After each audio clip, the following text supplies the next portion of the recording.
Buen día, hermanos. Dios los bendiga. Una alegría verlos, ver caras nuevas. Que Dios nos ayude y nos guíe en todo lo que nos permita compartir el día de hoy. Bueno, hemos estado estudiando la carta a Timoteo, la primera carta. ¿Qué aprendimos el domingo pasado? ¿Qué estábamos viendo? ¿Se acuerda?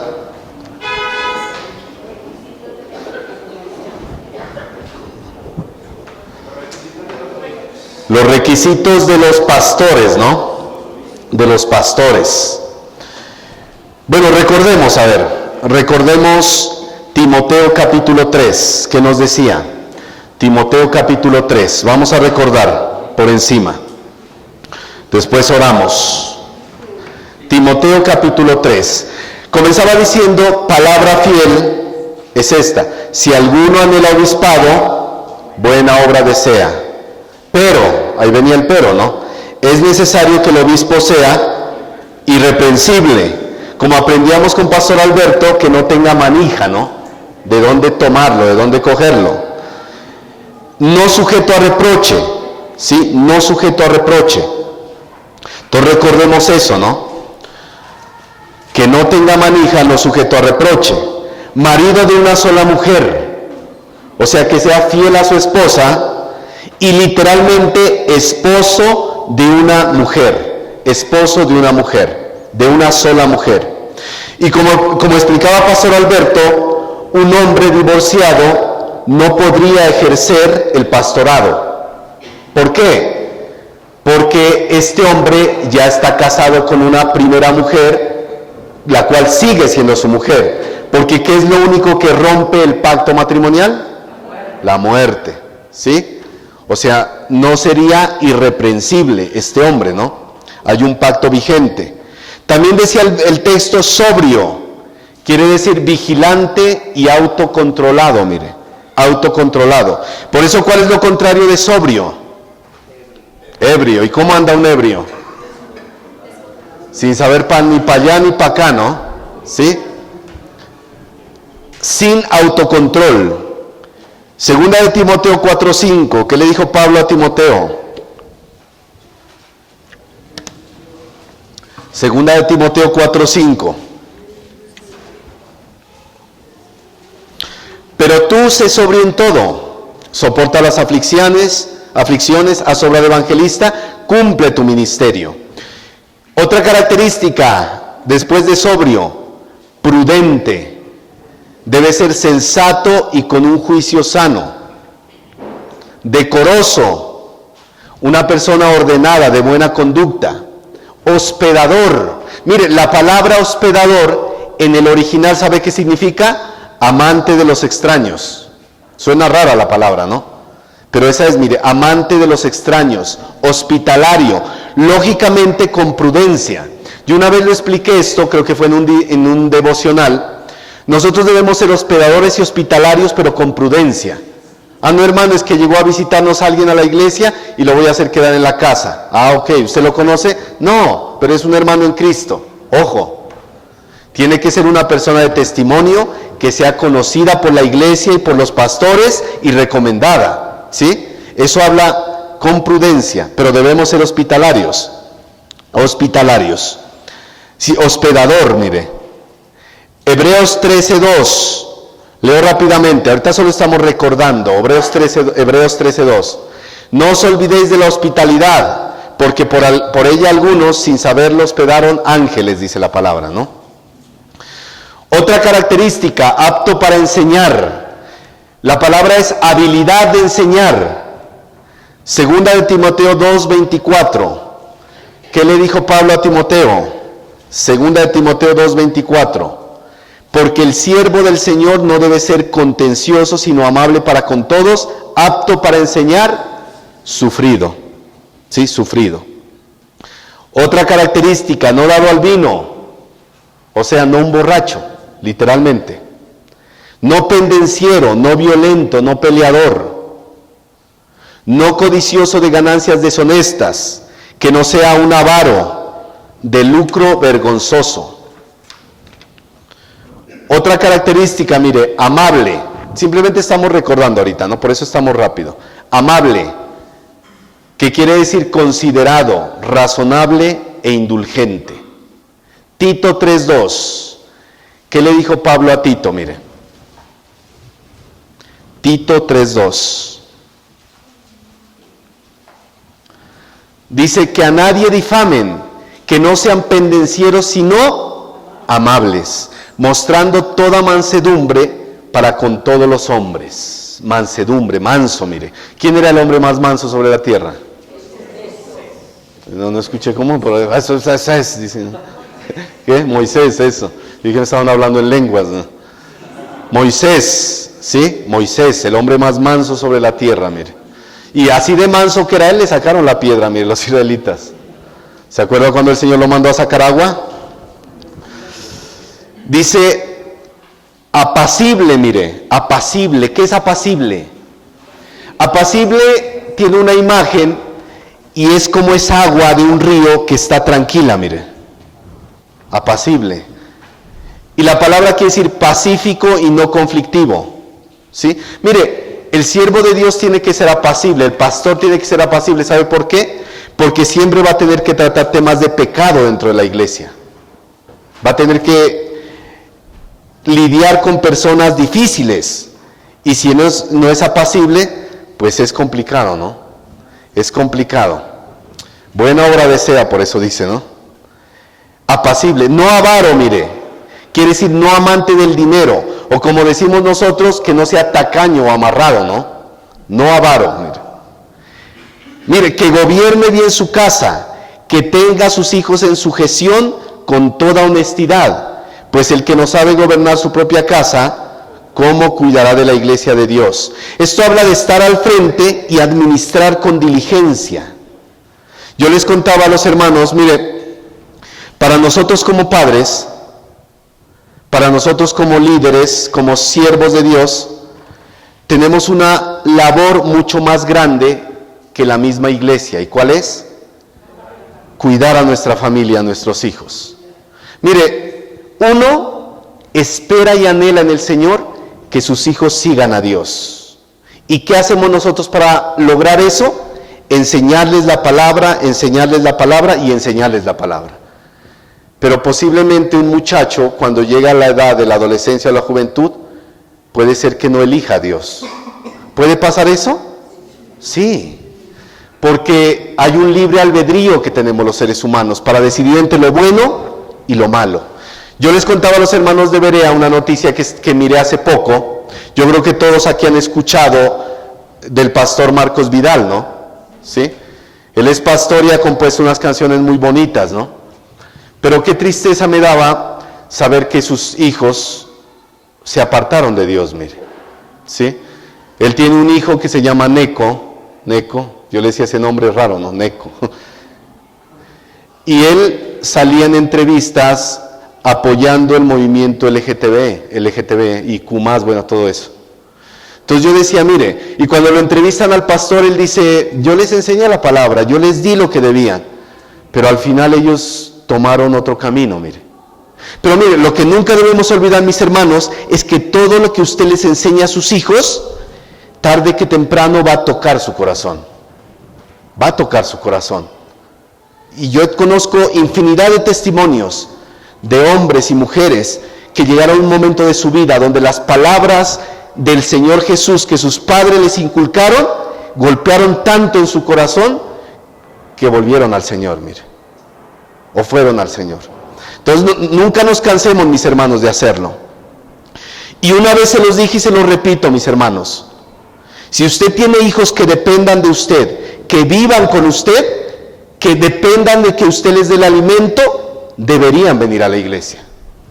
Hermano, pero es que ellos se aburren, no les gusta. No importa. ¿A todos los muchachos les gusta ir al colegio? Pero les toca, ¿o no?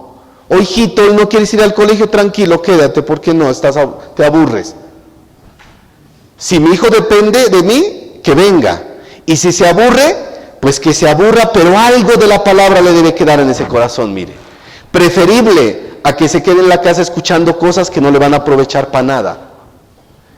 Eso es una instrucción, mis hermanos, no es una imposición, es una instrucción, y usted ve si lo toma o lo deja.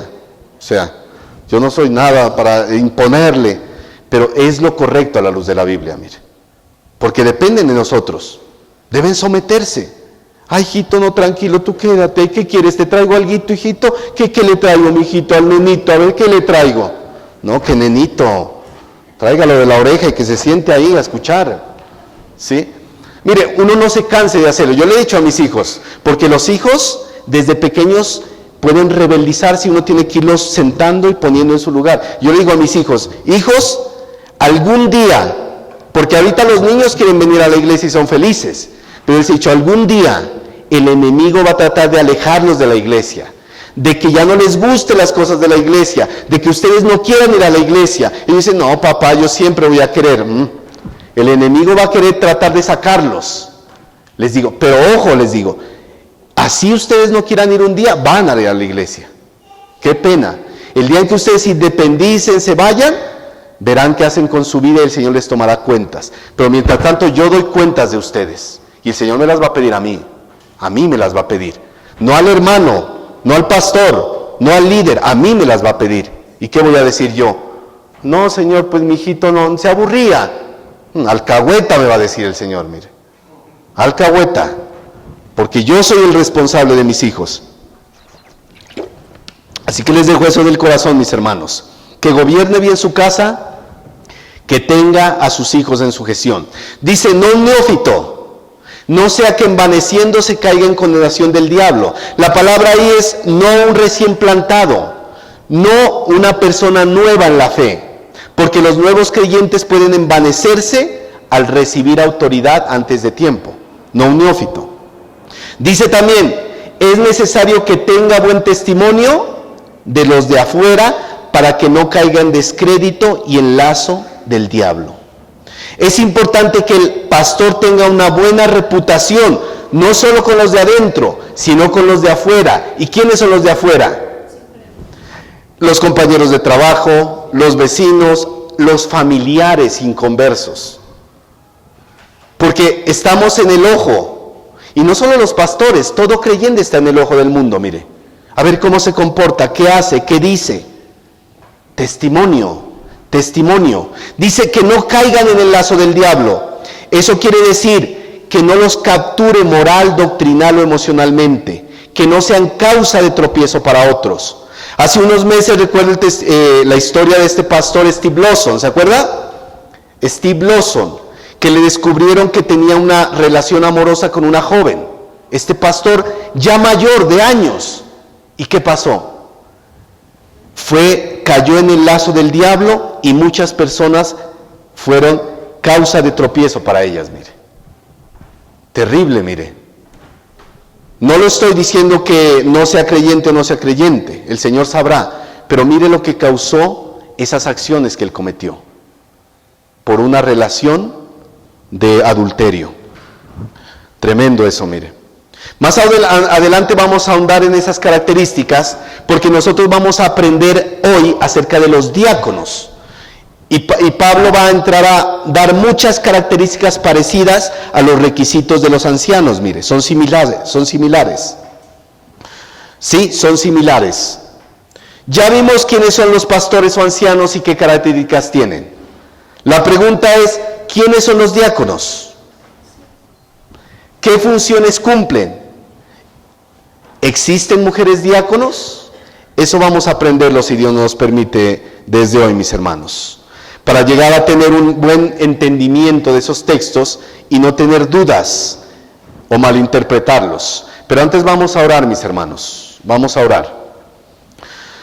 Señor Dios Todopoderoso, Padre Santo y Eterno, gracias te doy, Señor, por permitirme una vez más pararme frente a la congregación, frente a tu iglesia, para predicar tu palabra, Señor.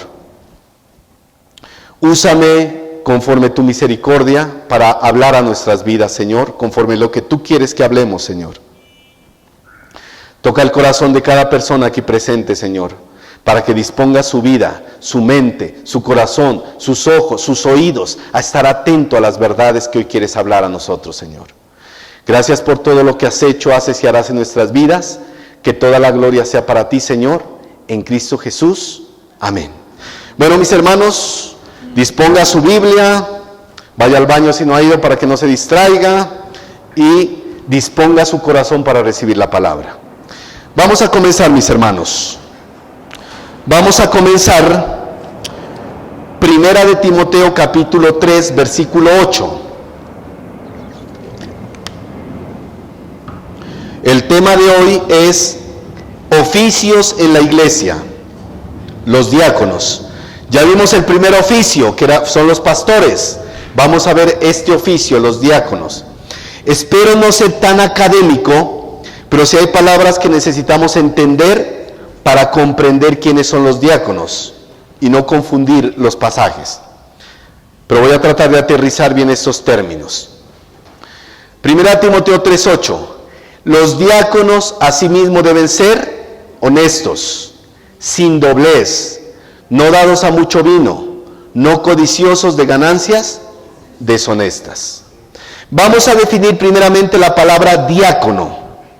Esta palabra diácono está en el castellano, mire, diácono, ¿sí? Y viene de la palabra en el original diáconos, con K, diáconos. Ese es el vocablo en castellano, diácono, que viene de diáconos. ¿Qué denota esta palabra? En primer lugar, un servidor o un siervo, mire. Esta palabra, mis hermanos, hace alusión a una persona que está efectuando un trabajo servil o a un asistente que da servicio de buena voluntad. Esa es la palabra, mire. Pero está relacionada con un verbo, mire. ¿Cuál es el verbo? El verbo dioko, con K, ¿sí? Dioko. ¿Y qué significa ese verbo? Apresurarse en pos o perseguir. ¿Cuál es el ejemplo que da esta palabra dioko? Un corredor, mire. ¿Qué hace el corredor? Va en pos de algo, ¿de qué? De una meta, de un servicio, de un oficio, de algo. Va en pos de algo. Un corredor, ¿sí? En el Nuevo Testamento esta palabra se usa en muchos textos, mire, en muchos textos, por ejemplo, para hablar de los siervos domésticos que había en la época. Juan 2:5. Quiero mostrarle, mire, que la palabra se usa en varios contextos, pero nosotros vamos a usarla en un contexto específico. Juan 2:5. Su madre dijo a los que servían: haced todo lo que os dijere. ¿Cuál es el contexto de ese versículo? Las bodas de Caná. Mire, ahí aparece la palabra diáconos. Su madre dijo a los que diaconizaban, bueno, yo no sé cómo la utilizaría en un verbo ahí, a los que dioko sería: haced todo lo que os dijere. Su madre dijo a los que servían: haced todo lo que os dijere. Mire, también se usa para referirse a las autoridades civiles como siervos, que están puestas para servir a la ciudadanía. Romanos 13:4, mire. Autoridades civiles. Romanos 13:4. Dice, porque es diaco de Dios. ¿Qué dice? Porque es servidor de Dios para tu bien. Pero si haces lo malo, teme, porque no en vano lleva la espada, pues es servidor, diaco otra vez, mire, de Dios, vengador para castigar al que hace lo malo. ¿Sí? Y también Jesús usó el término diaco para referirse a aquellos que querían ser sus discípulos, mire. Juan 12:26.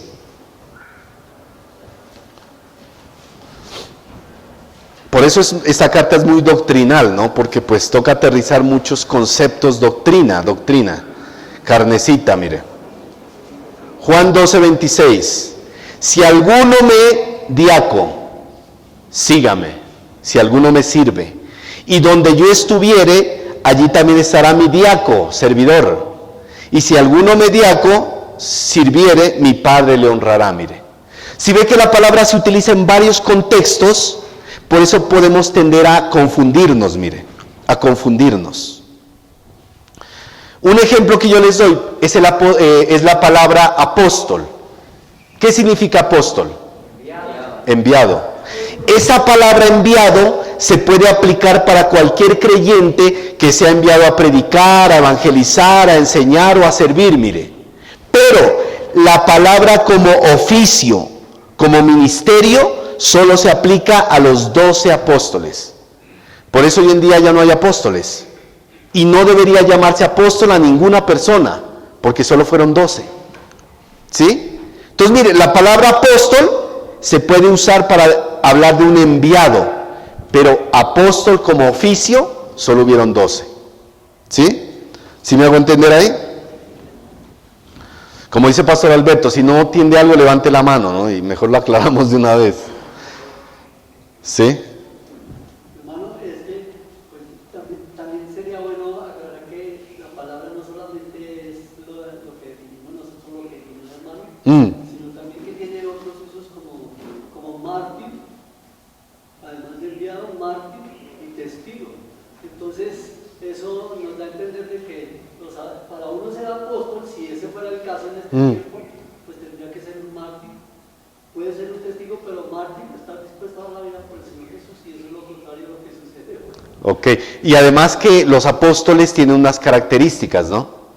Tuvieron que haber sido testigos oculares de la resurrección, ¿sí? Haber visto ha estado con el Cristo resucitado, ¿sí? O ser cercanos a uno de los apóstoles de Cristo, ¿sí? Que nadie cumpliría hoy en día, ¿no? Todos estos son apostolobos, mire, porque solo le sacan el billete a las pobres ovejas, mire, las trasquilan, ¿sí? Gracias, mi hermano. Sigamos. Por ello, mire, una cosa es el significado al que apunta y otra su relación con un oficio o cargo definido claramente en las Escrituras. Ahí entra la pregunta del millón. ¿Existen mujeres diáconos? Vamos a mirar a la luz de la Biblia.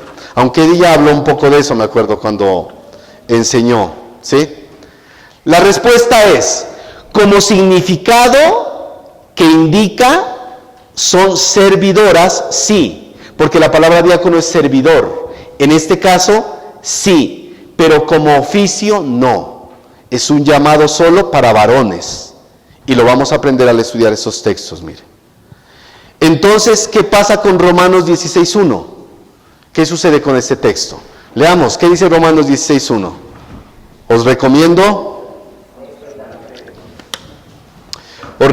además nuestra hermana Febe, la cual es diaconisa de la iglesia en Cencrea. Mire, la palabra que usa es la misma de Timoteo, pero el contexto es distinto. ¿Sí? Le repito, mire, la palabra que usa es la misma de Timoteo, diáconos, pero el contexto es distinto.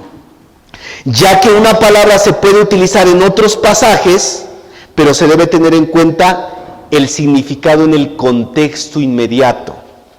Le voy a poner un ejemplo. La palabra poimen en el original significa pastor. ¿Sí? Cuando usted va al Antiguo Testamento aparece la palabra poimen, refiriéndose a pastores de ovejas.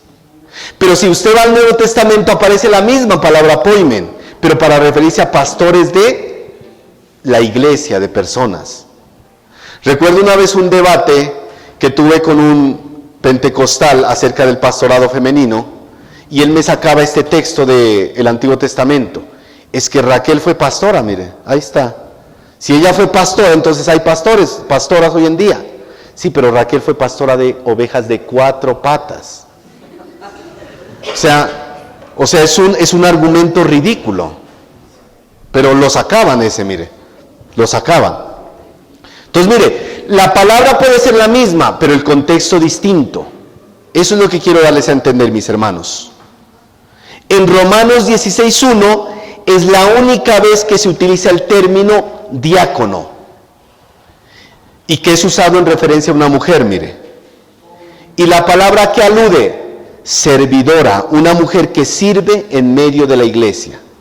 Por eso, mis hermanos, la palabra diaconisa es una transliteración de la palabra griega que significa servidora. Yo les preguntaba a los hermanos de Berea, ¿qué diferencia hay entre traducir una palabra y entre transliterarla? ¿Cuál es la diferencia? Traducirla y transliterarla. Traducirla, como su nombre lo dice, es traducirla del original al idioma que nosotros podemos entender. Pero transliterarla es simplemente ver cómo esa palabra suena en el original y colocarla con las mismas palabras para ver cómo yo la veo, cómo me suena a mí. Entonces ellos lo que hicieron es tomar la palabra diaconisa del original, transliterarla, y por eso suena igual, mire, por eso suena igual. ¿Sí? ¿Y qué hicieron con eso los traductores? Dan la impresión correcta de que hay diaconisas como un oficio en la iglesia local, mire. Pero la palabra es servidora. En conclusión, ella no era diaconisa en el sentido de oficio, como tampoco lo es el gobierno civil, o como tampoco lo es los siervos domésticos que vimos nosotros en el texto. Ella era una servidora en medio de la iglesia. Una mujer que servía, mire, en medio de la iglesia. Mis hermanos, mire, llovió, así que tenemos buen tiempo. Y duro. Mire, todo cristiano, hombres y mujeres, ¿debemos servir en medio de la iglesia local? Le pregunto. Sí.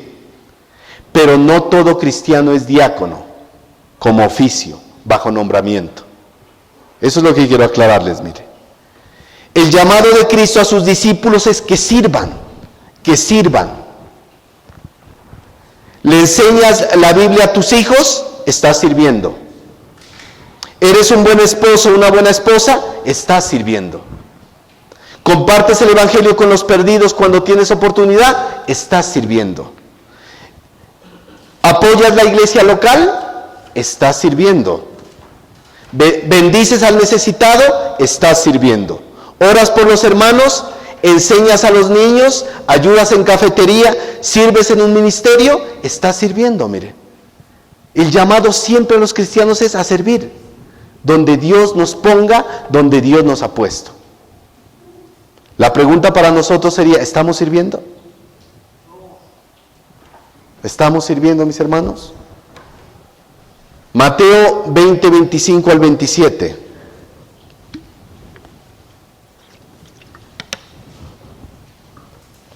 Mateo 20, 25 al 27. Entonces Jesús, llamándolos, dijo: sabéis que los gobernantes de las naciones se enseñorean de ellas, y los que son grandes ejercen sobre ellas potestad. Mas entre vosotros no será así, sino el que quiera hacerse grande entre vosotros será vuestro diáconos, servidor. Y el que quiera ser el primero entre vosotros será vuestro diácono, siervo. El llamado siempre es a servir, hermanos. Decía por ahí alguien, no recuerdo quién fue, el que no vive para servir, no sirve para vivir. Porque siempre estamos sirviendo, mire, a nuestra familia, en nuestro trabajo, a nuestra iglesia, servir, servir, servir. Siempre servimos, mis hermanos. Todo cristiano debe servir en el lugar donde esté, pero el oficio de diácono es ejercido dentro de la iglesia local por nombramiento. Eso es lo que quería que quede claro, mis hermanos. Entonces surge la pregunta, mis hermanos, aterrizando esto a nuestra iglesia, a nuestra congregación. ¿Debe la iglesia ordenar varones diáconos? Claro que sí. Ya que es un oficio como el de pastor que aparece en la Biblia, aunque con propósito y funciones distintas. ¿Por qué la iglesia no ha ordenado diáconos? ¿Por qué la Serena no ha ordenado diáconos? Porque aún estamos en el proceso de ordenación pastoral de manera oficial, mire. Esa es la respuesta. Pero una vez se haga esto, posiblemente se ordenará diáconos a futuro, si es que el Señor lo permite y si es que el Señor provee las personas. Porque vamos a ver unos requisitos, mis hermanos. ¿Quiénes ordenan a los diáconos? Los pastores. los pastores. En la Biblia los diáconos generalmente aparecen al lado de los pastores, dos oficios establecidos por Dios. Miremos Filipenses 1:1, mire, el saludo de Pablo. Vamos a encontrar a los pastores al lado de los diáconos, o a los diáconos al lado de los pastores. Filipenses 1:1. Pablo y Timoteo, siervos de Jesucristo, a todos los santos en Cristo Jesús, que están en Filipos, con los obispos y diáconos. Pablo y Timoteo saludan a los santos de Filipos, o sea, a la iglesia. Saludan a la iglesia, mire. Pero aparte de eso también saludan a los pastores y a los diáconos. Dos oficios establecidos en la iglesia, mire. Dos oficios. Y los diáconos, como nosotros aprendimos, tiene la palabra servidor dentro de la iglesia. Pastor, ¿de qué tres maneras podemos ver la palabra pastor? ¿O qué dos maneras más? Obispo, anciano y pastor, como aprendíamos. Pero la palabra diácono tiene un solo significado como tal, servidor. Servidor. Pero mire algo importante, póngame atención aquí. La palabra diácono se puede estar relacionando con otra palabra. La palabra doulos. ¿Quién sabe qué es la palabra doulos? Esclavo. O sea, hermano, ¿que el diácono va a ser un esclavo en la iglesia? No. Le explico la palabra doulos. Significa esclavo. Mire esto de interesante. Diáconos contempla al siervo en relación con su obra, o sea, lo que hace. Mientras que doulos le considera en relación con su dueño. ¿Y quién es el dueño? El Señor. Por esto muchos pueden ser diáconos, servidores, pero pocos son doulos, servidores y esclavos por amor. Doulos manifiesta la cercanía con el Señor, la cercanía con mi amo, con mi Dios, con mi Señor. Mire este texto que lo hemos visto muchas veces, Apocalipsis 2, 2 al 4. Apocalipsis 2, 2 al 4. Es el mensaje que el Señor le da a la iglesia de Éfeso en Apocalipsis, mire. Que ya lo hemos enseñado muchas veces, Duván lo ha enseñado, yo lo he enseñado, lo conocemos mucho, mire. Le dice el Señor, yo conozco tus obras, lo que haces, el servicio que das, ese diáconos que tú haces, tu arduo trabajo y paciencia, y que no puedes soportar a los malos. Y has probado a los que dices en apóstoles y no lo son, y los has hallado mentirosos, le dice, y has sufrido, y has tenido paciencia, y has trabajado arduamente, has servido arduamente, por amor de mi nombre, y no has desmayado, pero,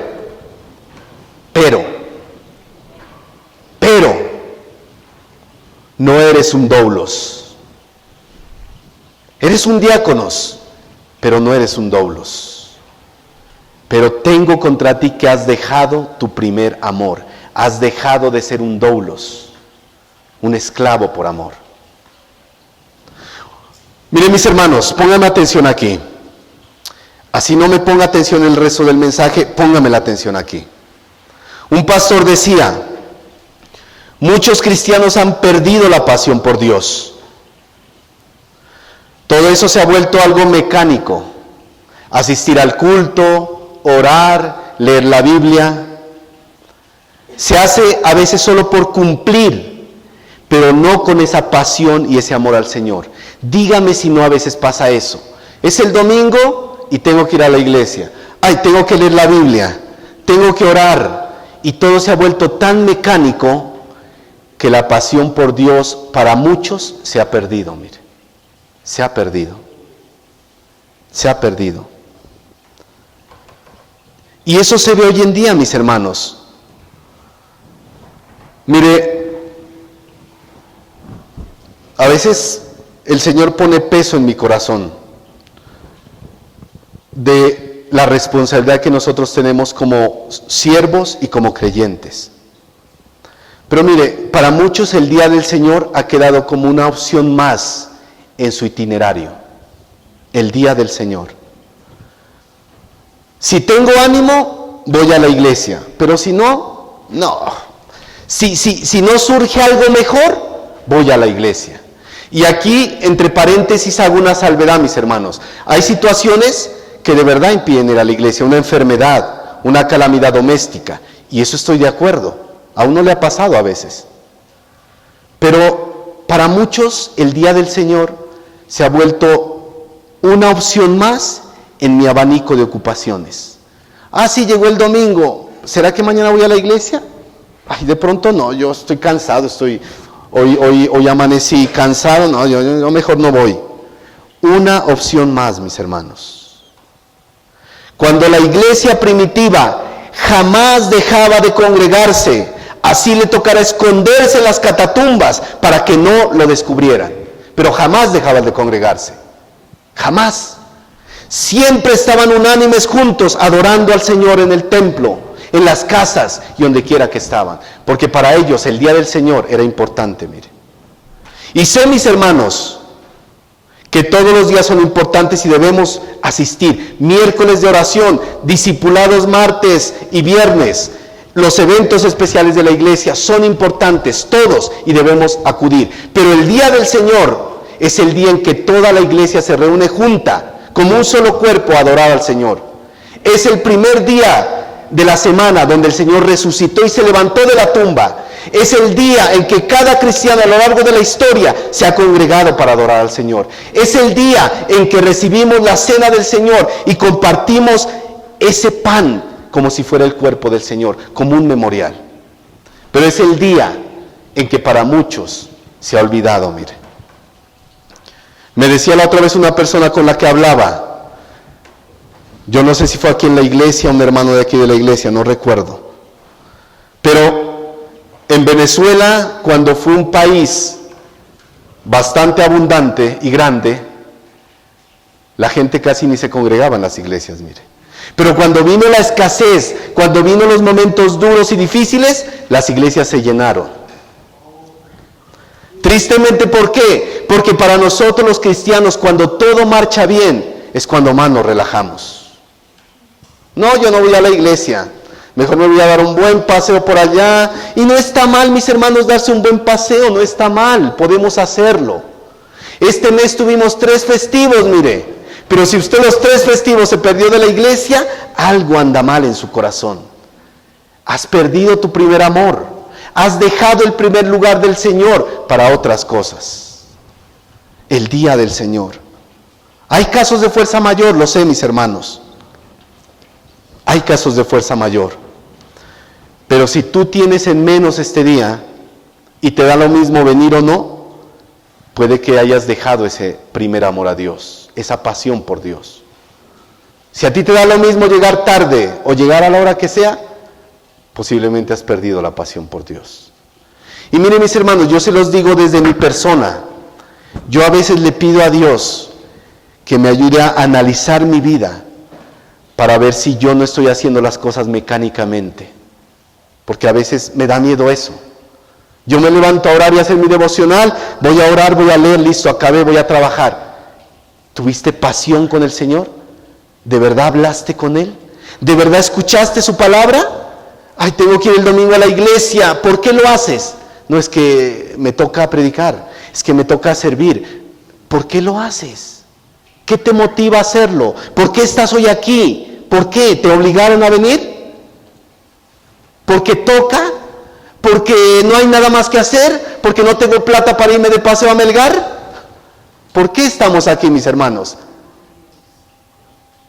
¿Por qué hoy no hay muchos aquí? Yo sé que hay hermanos que están en enfermedad y oremos por ellos.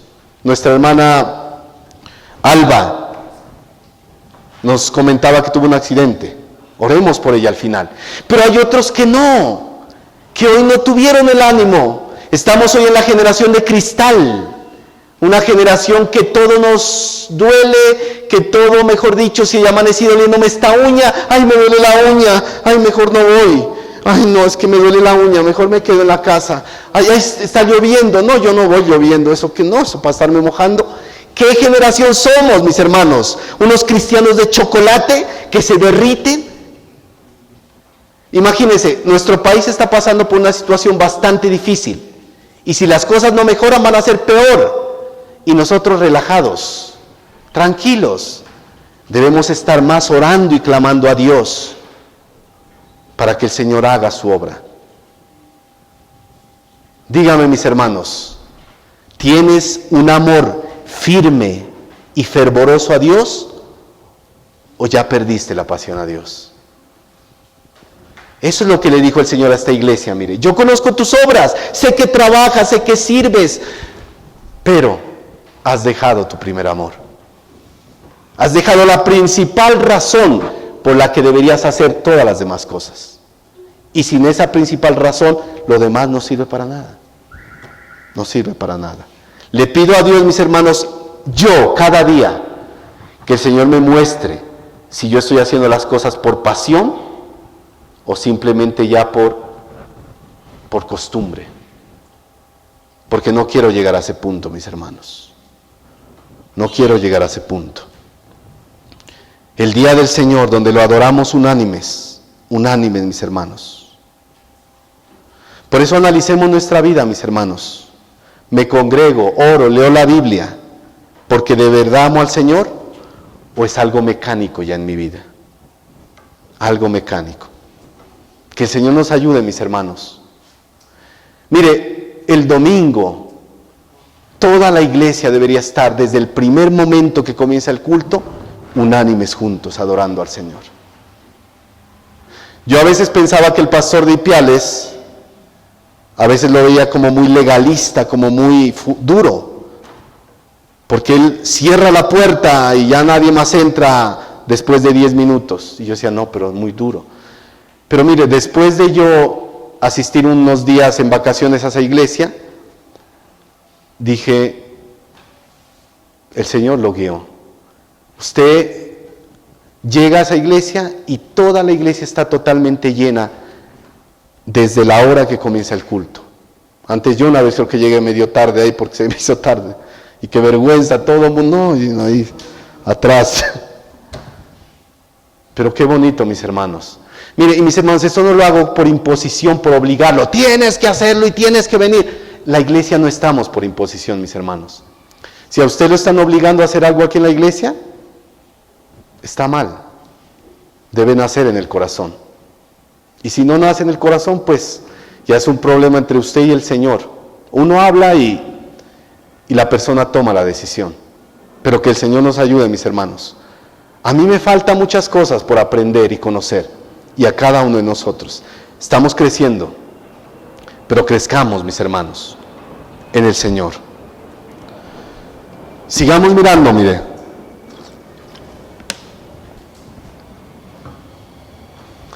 A veces se dice que en Hechos 6 se nombró a 7 diáconos.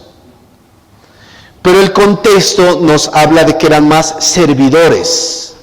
No como oficio, sino por una necesidad que surgió en ese momento, mire.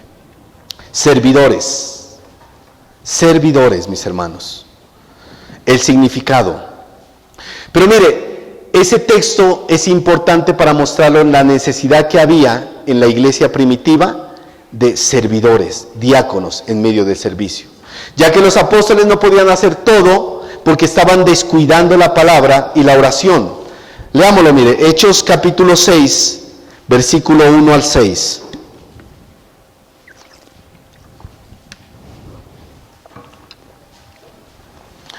Hechos capítulo 6, versículo 1 al 6. Recuerde que es un texto donde la iglesia estaba comenzando, mire. En aquellos días, como creciera el número de los discípulos, hubo murmuración de los griegos contra los hebreos.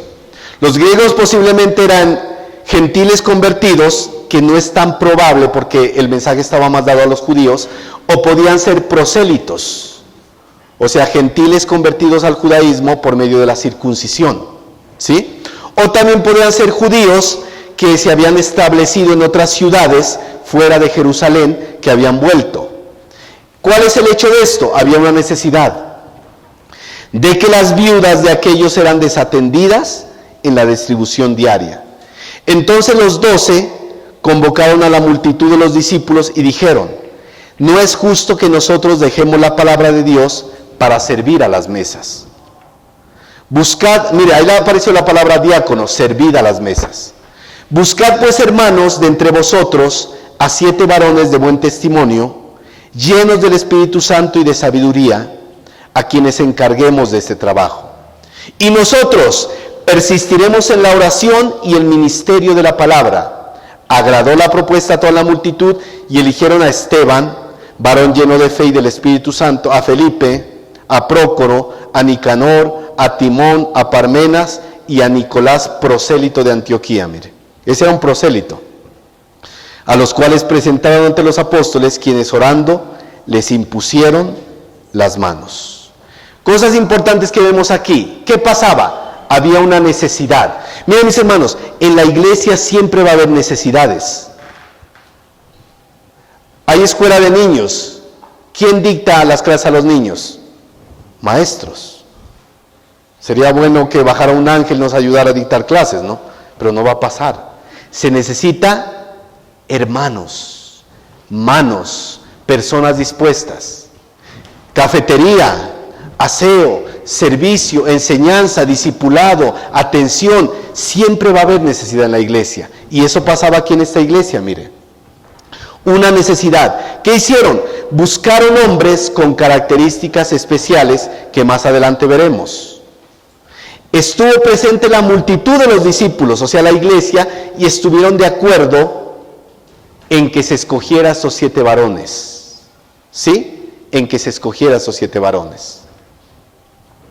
Pero eso, mis hermanos, vamos a ver que en los requisitos de los diáconos, el diácono debe tener unas características importantes, y una de ellas es: no debe tener cuentas pendientes.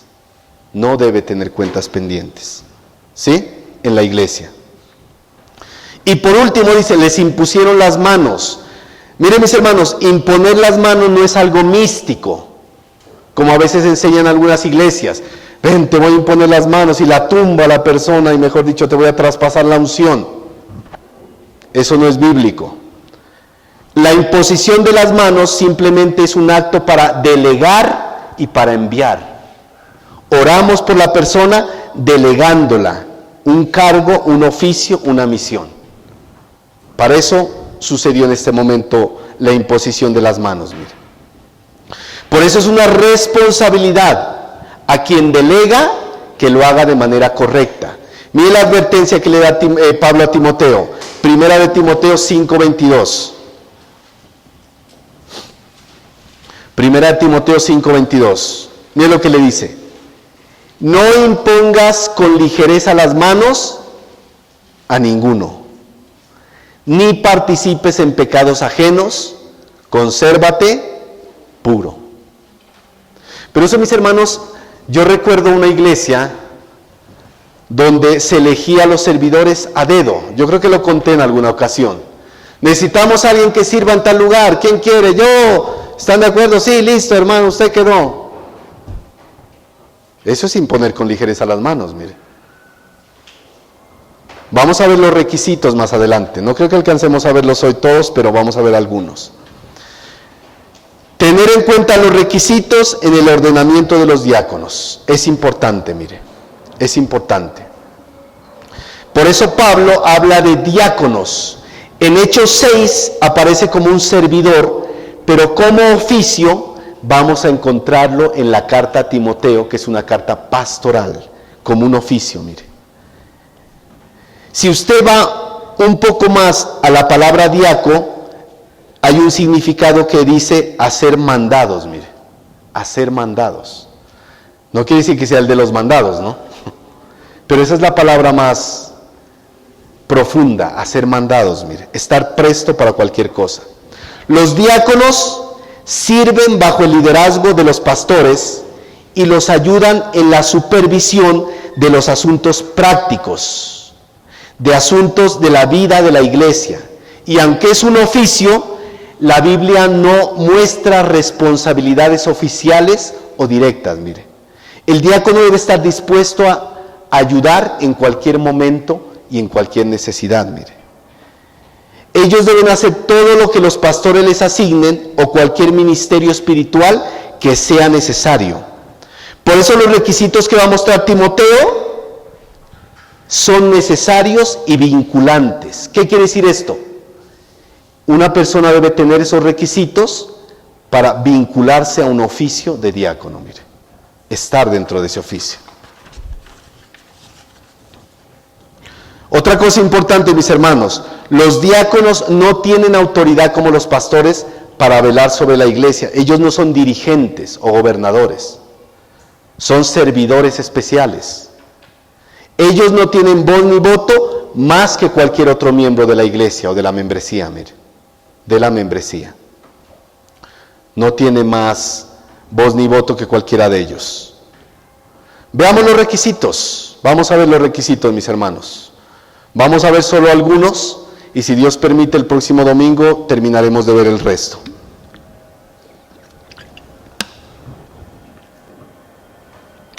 Dice el mismo verso. ¿Cuál verso estamos? Del primero, ¿no? Imagínense. Dice, asimismo deben ser honestos, sin doblez, no dados a mucho vino, o sea que podemos tomarnos nuestras copitas, ahorita aclaramos eso, para que no se vaya con la idea que no es. No codiciosos de ganancias deshonestas. Mire, ese asimismo que encontramos ahí es una palabra importante porque vincula los requisitos de los pastores de igual importancia a los requisitos de los diáconos, porque ambos son servidores de Dios y de la iglesia.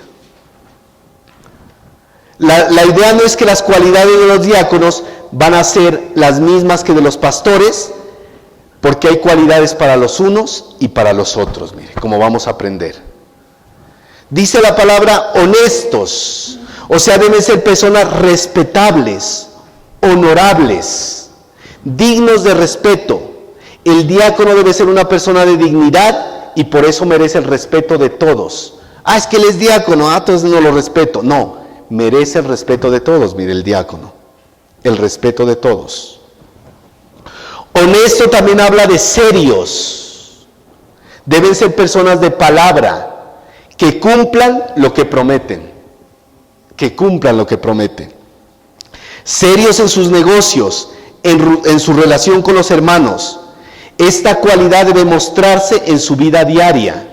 Imagínese un diácono endeudado en la iglesia, que le debe a Raimundo y todo el mundo. ¿Podría ser diácono?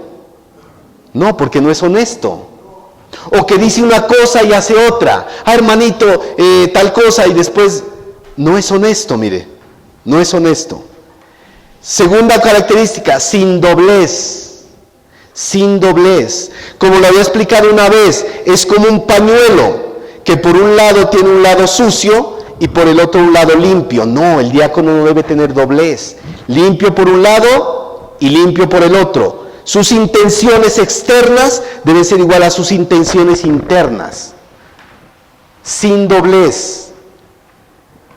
La palabra griega para decir sin doblez es dilogos, formado por dos palabras, mire. La palabra dos y la palabra palabra. Sí, porque dos y palabra.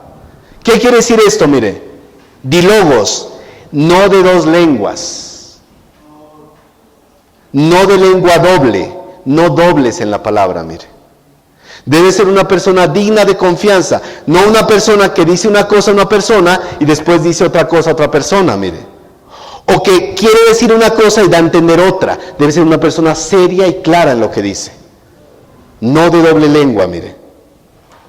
Un diácono no debe ser hipócrita, engañador o mentiroso, indigno de confianza, mire. ¿Sí? Vamos a otra. No dados a mucho vino. ¿Qué les dice a los ancianos el requisito? No dado al vino. Y al diácono, no dados a mucho vino. Daría a entender que el diácono sí puede tomarse sus copitas, ¿no? Ah, yo soy diácono, me puedo tomar mis copitas de vino. No se alegre. El texto griego dice literalmente, no al lado del vino, mire, no al lado del vino. Esto no da una licencia para que tome vino, más bien habla de una exhortación al testimonio y a la sobriedad. También aparece una palabra griega que es prosecho, con P, prosecho, y quiere decir volver la mente a cierta cosa o entregarse la persona a cierta cosa. El diácono no debe ser una persona que tenga su mente dirigida hacia mucho vino. Mire, yo a veces tengo problema con esas personas que dicen, pero bueno, si uno es cristiano, uno se puede tomar sus copitas si no se emborracha. Y yo me pregunto, ¿esta persona dónde tiene enfocada su mente? ¿En dónde? Mire, esa palabra es volver la mente a cierta cosa o entregarse la persona a cierta cosa. ¿Hacia dónde está nuestra mente? ¿Hacia las cosas de Dios o hacia las cosas del mundo? ¿A lo que me satisface o a lo que me llena espiritualmente? Debemos preguntarnos. Por eso, mis hermanos, el borracho es contrario a honesto, serio, respetable y honorable. Usted va a ver un borracho ya en sus copas, mire, puede ser el doctor fulano de tal. Uy, no, el doctor, tremendo hombre. Se emborrachó y lo va a ver en una esquina haciendo sus necesidades. Ahí quedó el doctor. Porque el alcohol lleva a una persona a la deshonestidad. Por eso es contrario, mire. A honesto, serio, respetable y honorable. ¿Qué dice Efesios 5, 18 al 19? Se lo leo rápidamente. No os embriaguéis con vino, en lo cual hay disolución, antes bien sed llenos del Espíritu, hablando entre vosotros con salmos, con himnos y cánticos espirituales, cantando y alabando al Señor en vuestros corazones. Vamos con esta, creo que alcanzamos dos más. No codiciosos de ganancias deshonestas. Mire, si alguien argumentara que está bien que el diácono sea dado a un poquito de vino, también tendría que argumentar que está bien ser codicioso de ganancias honestas.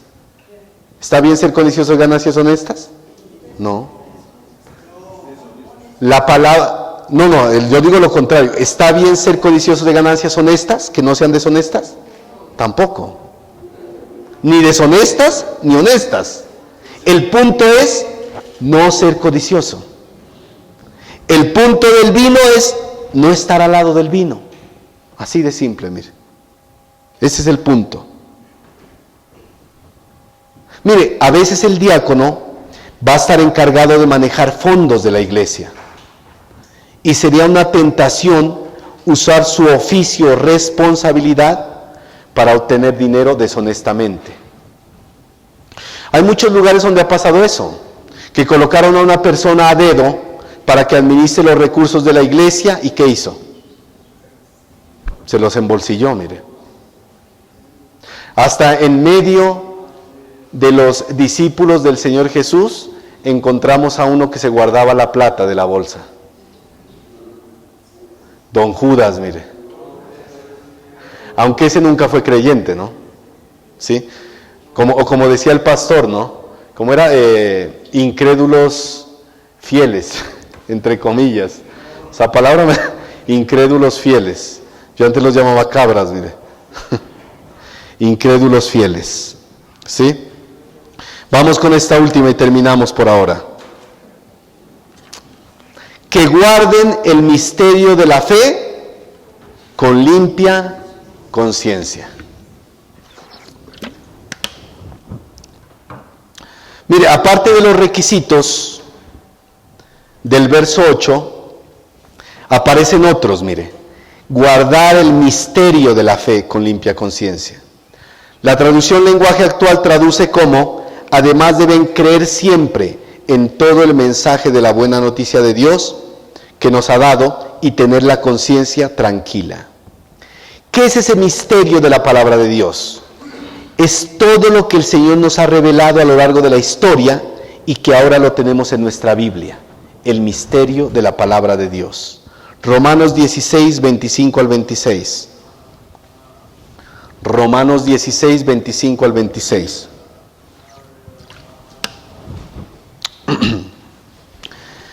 Dice Pablo, y al que puede confirmaros, según mi evangelio y la predicación de Jesucristo, según la revelación del misterio que se ha mantenido oculto desde tiempos eternos, pero que ha sido manifestado ahora, y que por las escrituras de los profetas, según el mandamiento del Dios eterno, se ha dado a conocer a todas las gentes para que obedezcan a la fe.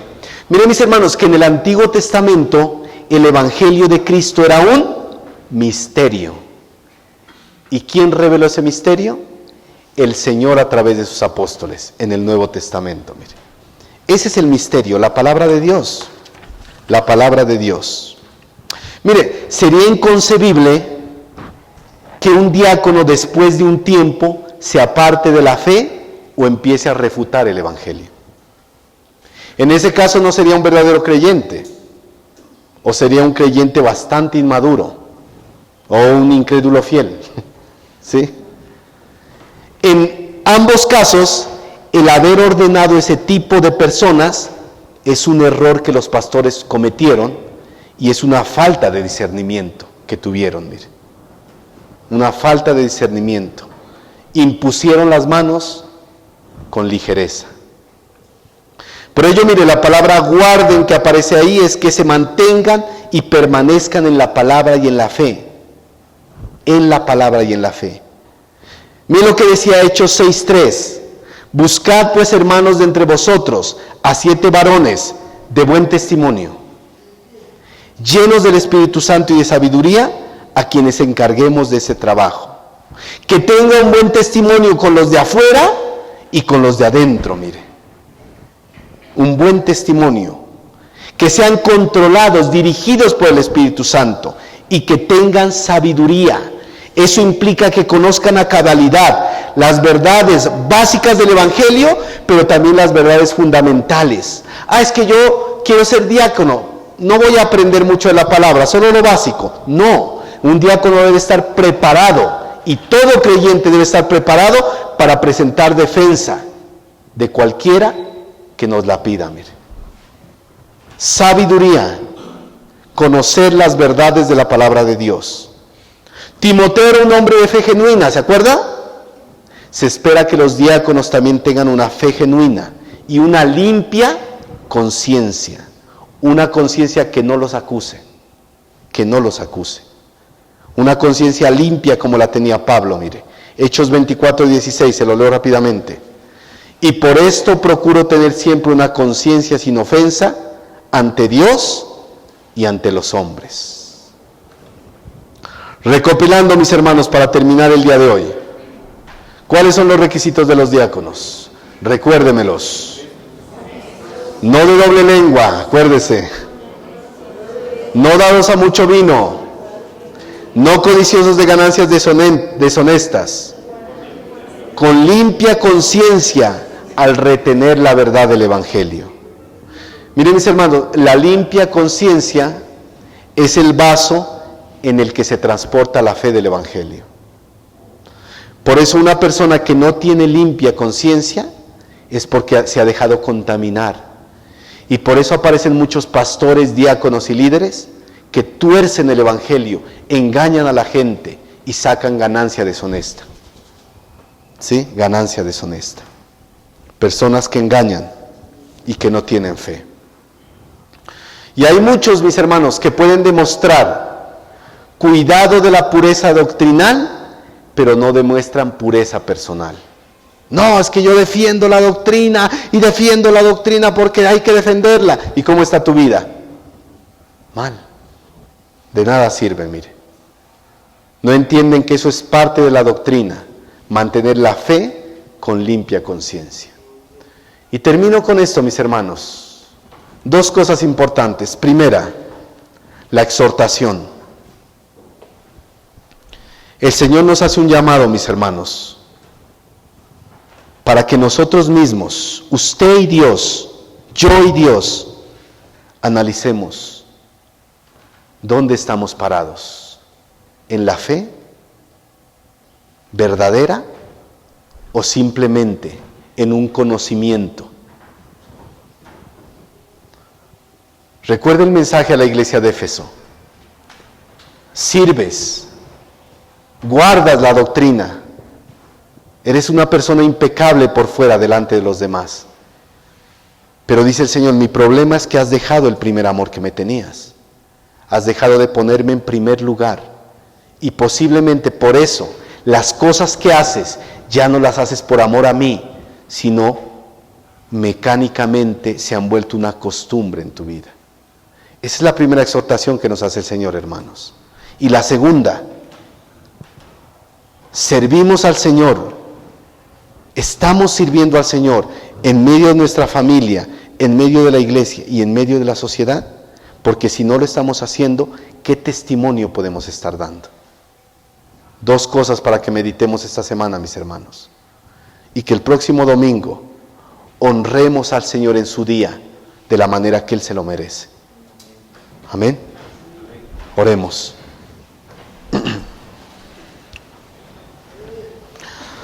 Señor Dios Todopoderoso, Padre eterno y santo, Señor. Siempre medito, Señor Dios, en estas verdades antes de transmitirlas a tu iglesia, Señor. Y meditaba tanto, Señor, en estas palabras que le dijiste a la iglesia de Éfeso, porque ese es mi temor, Señor. Caer en la rutina espiritual, caer en la mediocridad espiritual y hacer las cosas sin corazón, simplemente porque toca, orar, porque si no oro no hice las cosas bien, simplemente asistir a la iglesia, porque si no asisto, ¿qué dirán? ¿Qué dirán los pastores? ¿Qué dirán los hermanos? Van a ver que no voy, me van a llamar, me van a decir esto, debo leer la Biblia porque me toca leerla, pero ¿dónde está la pasión? ¿Dónde está el amor? ¿Dónde está ese fuego que debe haber en nuestro corazón para hacer las cosas? Porque te amamos, Señor, porque te seguimos, porque te servimos. A veces ese es mi temor, Señor, y te pido que me ayudes a mí y a cada persona que estamos aquí a poder crecer en pasión hacia ti, Señor. A no ser solo diáconos, servidores, sino a ser doulos, esclavos por amor. Esclavos que aman a su amo, que le sirven, que entregarían su vida por él. Ese es el anhelo, Señor, para mi vida, para mi familia y para la vida de cada uno de mis hermanos. Bendice este día, Señor, en todo lo que hagamos, y que la gloria, la honra y alabanza sea para ti. Te lo pedimos, Señor, en Cristo Jesús. Amén. Gracias, mis hermanos, que Dios los bendiga.